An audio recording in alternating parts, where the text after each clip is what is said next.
बिक्री कौशल पार्ट 7। आपका जीक्यू क्या कहता है? आजकल उपभोक्ताओं को गूगल या अन्य कोई जगहों से विक्रेताओं और सामानों के बारे में जानकारी उपलब्ध हो रही है। हम इस जानकारी को गूगल क्वांट कहते हैं। आज के दौर में लोग उसी कंपनी से सामान खरीदना पसंद करते हैं जिसमें कुछ खास। सबसे महत्वपूर्ण बात जो किसी भी पूर्ववत कि एक व्यक्ति अभी भी दूसरे व्यक्ति से ही वस्तुएं खरीद रहा है। शिकागो की फ्लाइट पहले की तुलना में काफ़ी देर से पहुंचने वाली थी। मैं अपने पुराने दोस्त वेंकट नंदीकोला से मिलने के लिए शिकागो में उतरने वाला था। वेंकट आईआईटी चेन्नई और Xavier institute of management Bhubaneswar के साथ थे। उन्होंने कुछ साल पहले सूचना प्रौद्योगिकी के क्षेत्र में प्रवेश किया था और कुछ ही वर्षों में वे अपनी बुद्धि के बल पर माइंड्री के शीर्ष स्थान पर पहुंच गए। पिछले कई वर्षों से वह प्रतिष्ठित पुरस्कार चेयरमैन एक्सीलेंस के मानकरी रहे। फ्लाइट उतरने के बाद मैंने अपना सामान उठाया और एग्जिट गेट की तरफ गया जहां वेंकट मेरा इंतज़ार कर रहा था। चूँकि वेंकट एक विशेषज्ञ और बिक्री व्यवसाय के जानकार थे, इसलिए मैं भी उनसे नई तकनीकें सीखने के लिए उत्सुक था। हमने हाथ मिलाया और कुछ ही देर में उनकी कार पार्किंग में पहुंच गई। जैसे ही मैंने उनकी कार का दरवाज़ा खोलकर अंदर बैठा, मैंने अनुभव किया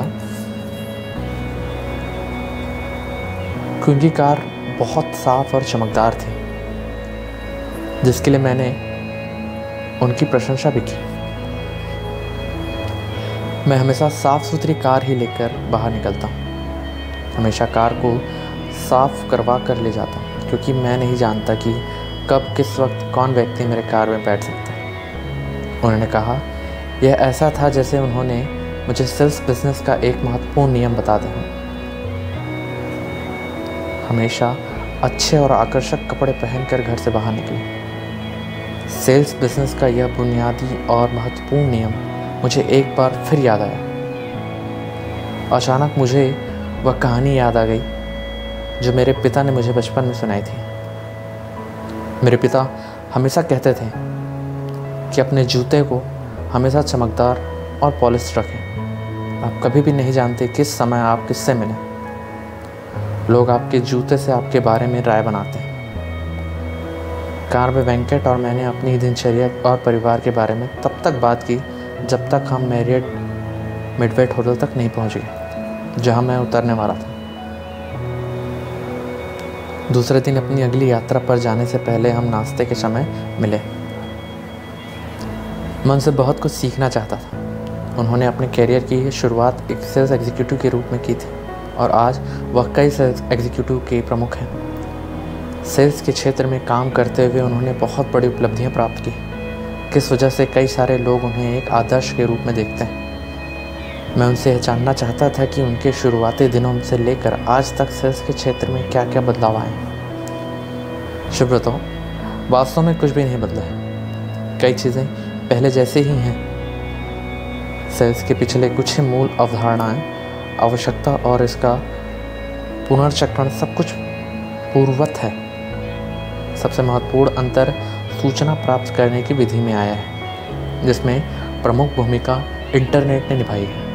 पहले सिर्फ विक्रेता के पास ही जानकारी होती थी और ग्राहक उसके द्वारा प्रदान की गई जानकारी के आधार पर निर्णय लेता था। आज ऐसी स्थिति है कि ग्राहक के पास विक्रेता के आधार जानकारी है। पहले हमें ग्राहक को शुरू से ही सब कुछ बताना पड़ता था। आज की परिस्थिति में यह आवश्यक नहीं है। क्योंकि वस्तु की खोज करने वाला स्वयं ही पहले से उसके बारे में कई खोज कर चुके होते हैं। पहले हम कई लोगों से मिलने जाया करते थे, जिसमें आपका ज़्यादा समय आने जाने में ही खर्च हो जाता था और समय की यह बर्बादी उन दोनों के लिए ही थी। लेकिन आजकल ज़्यादातर ये चीज़ें टेलीफोन, वीडियो कॉन्फ्रेंस और ईमेल के ज़रिए की जाती है। हम बात करने ही वाले थे, इतने में एक वेटर हमारी टेबल पर आया और पूछा, सर आप क्या लेंगे, कॉफ़ी या संतरे का जूस? मैंने अपने लिए जूस ऑर्डर किया और वेंकट ने कॉफ़ी। अतीत में हम ग्राहक से सीधे मिलने जाया करते थे और लंबी चर्चा के बाद हम उस ग्राहक के बारे में अंदाज़ा लगाते थे वह व्यक्ति आपका सामान ले सकता है या नहीं। यह जानने में काफ़ी समय लग जाता था। लेकिन आजकल लिक्विडिन वेबसाइट है, गूगल है, इन सभी माध्यमों की मदद से हम पहले से ही ग्राहकों और उनकी ज़रूरतों की काफ़ी हद तक अध्ययन कर सकते हैं, जिससे ग्राहक के प्रत्यक्ष मुलाकात करने का काफ़ी समय बच जाता है। यह आपके एकदम सही फरमाया। मैंने स्वीकार्यता से सिर हिलाया।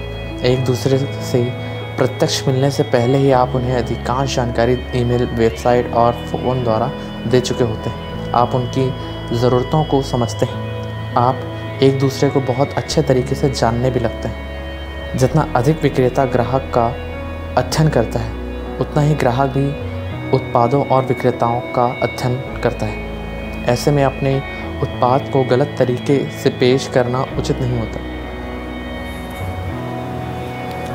हमारी कॉफ़ी और जूस खत्म होते होते वेटर नाश्ते का ऑर्डर लेने के लिए वापस आया। वेंकट ने एक फ्रूट डिश ऑर्डर की और मैंने 3 एग गार्डन ऑमलेट का ऑर्डर दिया। मुझे लगा कि वेंकट डाइट पर होंगे, इसलिए मैंने उन्हें ऑर्डर को नज़रअंदाज कर दिया। इस संबंध में मैंने अपना अनुभव बताते हुए वेंकट को कल्याण बनर्जी का उदाहरण दिया। एक बार मैंडेटरी से सह संस्थापक कल्याण बनर्जी ने मुझे कहा था कि आजकल लोग अपने अस्तित्व को गूगल पर खोजते हैं और आपका बहुत कुछ इस बात पर निर्भर करता है कि आप नाम गूगल पर डालते ही पहले पेज पर क्या आता है। क्या आपका यूट्यूब चैनल है? क्या आप ब्लॉग लिखते हैं? क्या आपके पास कोई विशेषता है? इस प्रकार की कई बातों से लोग आपके बारे में धारणा बनाते हैं कि आप साधारण हैं या कुछ खास। लोग हमेशा खास लोगों से चीज़ें खरीदना पसंद करते हैं। उन्होंने एकदम सही कहा था। वेंकट ने सहमत होते हुए कहा। हमने नाश्ता किया। वेंकट का फूड डिश मेरे नाश्ते के सामने बहुत छोटा लग रहा था।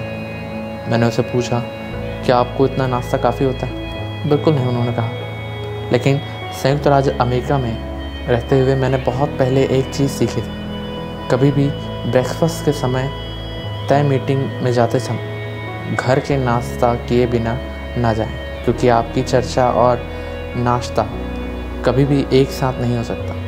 ब्रेकफास्ट मीटिंग के समय चर्चा अधिक और नाश्ता कम। इस मूलभूत नियम का पालन करना आवश्यक है। उन्होंने बहुत ही महत्वपूर्ण बात बताई थी, लेकिन मेरे सामने रखी ऑमलेट की डिश इस नियम को तोड़ रही थी। अतीत और वर्तमान के प्रश्न समान हैं, जैसे कि क्या सामने वाला व्यक्ति वस्तु खरीदेगा? क्या उसके पास पैसे हैं? ऐसे सभी सवालों के जवाब मिलना आवश्यक होता है। पूर्व में इनके उत्तर मुलाकात के अंत में मिलने थे, लेकिन जब हमारे सामने आने वाली जानकारी ही इन प्रश्नों का उत्तर दे देती है। इसलिए आज के दौर में जानकारी प्राप्त करने के बजाय उसका कितने प्रभावी ढंग से उपयोग किया है, यह महत्वपूर्ण है। हम बिल देकर बाहर निकले और फिर मैंने वेंकट से पूछा कि आपके हिसाब से ऐसे कौन सी चीज़ है जो ना बदलती है और ना ही बदलेगी। उन्होंने मेरे तरफ देखा और अपने लंबे अनुभव से प्राप्त एक महत्वपूर्ण बात मुझे बताई कि लोग आज भी लोगों से ही चीज़ें खरीदते हैं। इस बेहद अहम और अनुभवी सलाह को लेकर उन्होंने अलविदा कहकर मैं एयरपोर्ट के लिए निकल पड़ा।